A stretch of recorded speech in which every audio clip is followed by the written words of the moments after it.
Bienvenue sur la chaîne Pédagogie du quotidien. Comme vous le savez déjà, nos enfants vivent dans un monde en constante évolution.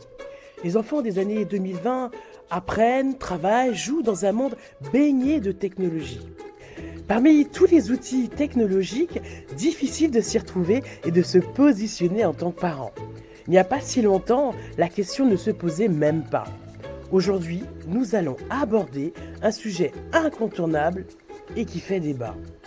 Est-ce une bonne idée de laisser nos enfants utiliser l'intelligence artificielle et en particulier ChatGPT pour faire leurs devoirs? De plus en plus de parents se posent cette question, à juste titre, comme pour l'utilisation des écrans d'ailleurs. Cette question fait également débat et nous aurons l'occasion d'en parler dans une prochaine vidéo. Mais aujourd'hui, concentrons-nous sur l'intelligence artificielle pour les enfants.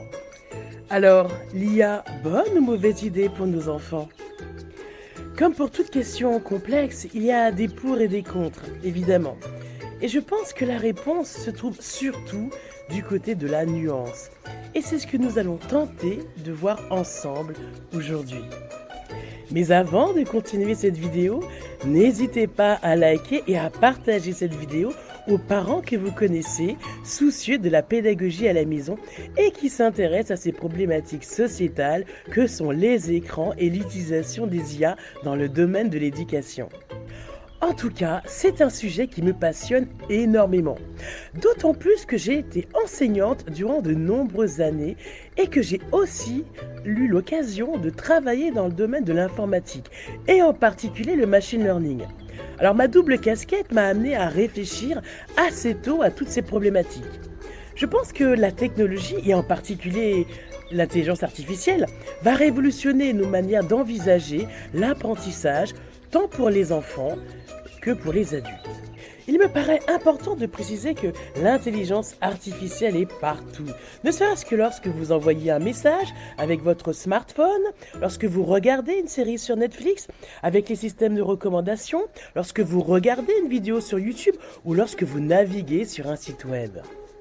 Et oui, aujourd'hui, force est de constater que l'intelligence artificielle a pris une ampleur plus concrète pour le grand public, puisqu'il est capable de traiter ce qu'on appelle le langage naturel.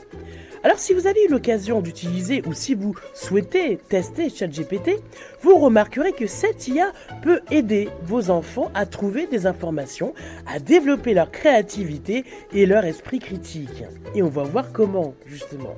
C'est clairement un outil extraordinaire pour stimuler la curiosité des enfants et leur appétit d'apprendre. Alors imaginez par exemple un projet de science où ils veulent explorer la vie sur Mars. Eh bien, ils peuvent poser des questions, obtenir des informations de base, approfondir leurs connaissances et même élargir leur point de vue à des aspects qu'ils n'avaient peut-être pas envisagés. L'IA peut également fournir des explications claires et adaptées à leur niveau. Vous savez, ces moments où ils ont besoin d'une réponse à une question de mathématiques à 21h et que vous êtes déjà en pyjama. Eh bien, grâce à l'IA, ils peuvent obtenir une aide instantanée, précise et à n'importe quelle heure. L'IA n'est pas seulement un outil pour les tâches scolaires. Elle peut également les aider à développer des compétences précieuses comme la résolution de problèmes, l'analyse critique et même la créativité. Par exemple, les enfants peuvent utiliser ChatGPT pour programmer leurs propres jeux vidéo, écrire une histoire ou même apprendre une nouvelle langue. Je parlais tout à l'heure de l'importance de garder l'esprit critique. Eh bien, nous y sommes justement. En ce sens qu'il est important de souligner que l'IA n'est jamais qu'un outil, et j'insiste vraiment sur le terme outil. Elle ne peut pas remplacer un enseignant, ni même les interactions sociales avec les autres enfants. L'IA n'a pas de conscience, pas d'empathie.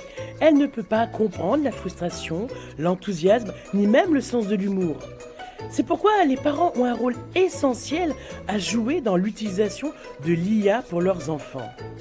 Elle est là pour compléter, non pour remplacer, pour stimuler l'esprit et non pas pour le programmer. Il ne s'agit donc pas de supprimer l'IA comme j'ai pu l'entendre quelquefois, mais bien d'accompagner les enfants dans cette aventure. Et la question à se poser, c'est comment pouvez-vous guider vos enfants dans l'utilisation de l'intelligence artificielle de manière responsable et intelligente? Alors voici quelques exemples concrets que vous pourriez mettre en œuvre. D'abord, définissez des plages horaires spécifiques pour l'utilisation de l'IA, en veillant à ce qu'elle soit intégrée de manière équilibrée avec d'autres activités de l'enfant. Deuxièmement, encouragez l'utilisation de l'IA toujours comme outil d'apprentissage en explorant des ressources éducatives et interactives. Troisièmement, il est très important de promouvoir l'esprit critique en encourageant vos enfants à vérifier les informations fournies par l'IA, à comparer les réponses et à poser des questions supplémentaires.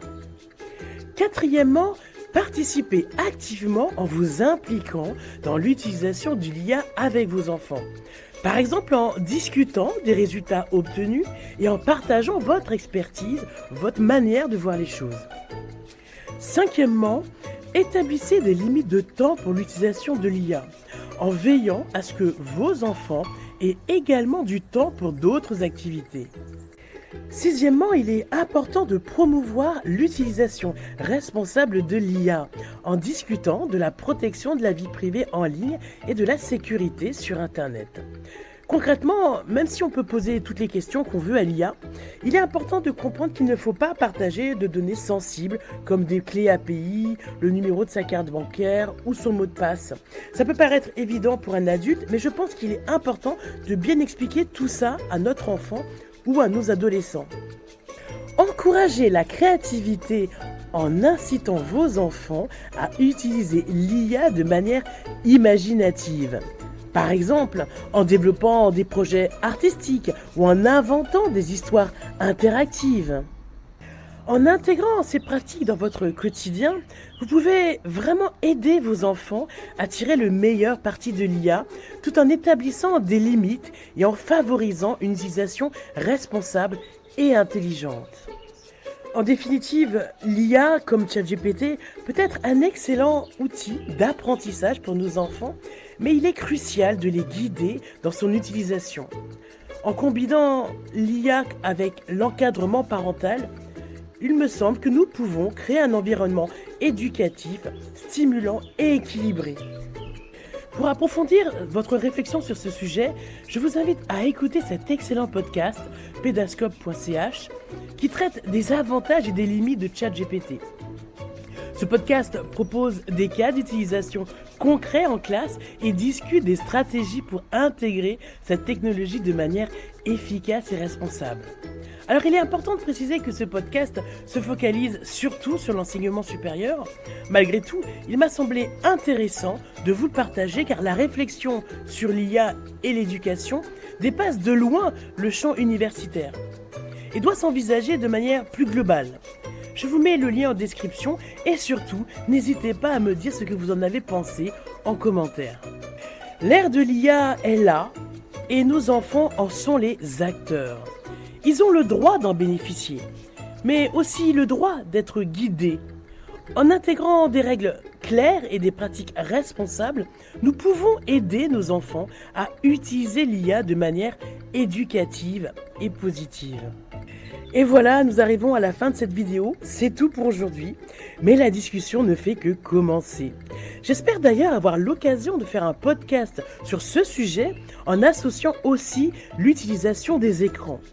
Et si vous souhaitez y participer, me poser des questions ou apporter votre témoignage, vous êtes bien sûr les bienvenus. En attendant, vous avez toujours la possibilité, en commentaire, de me partager vos expériences, vos questions, vos craintes ou vos espoirs sur le sujet de l'intelligence artificielle dans le monde de l'éducation. Et n'oubliez pas de vous abonner pour ne rien manquer de nos prochaines vidéos sur la chaîne Pédagogie du quotidien. En attendant, il ne me reste plus qu'à vous dire à bientôt et surtout prenez bien soin de vous et de vos proches.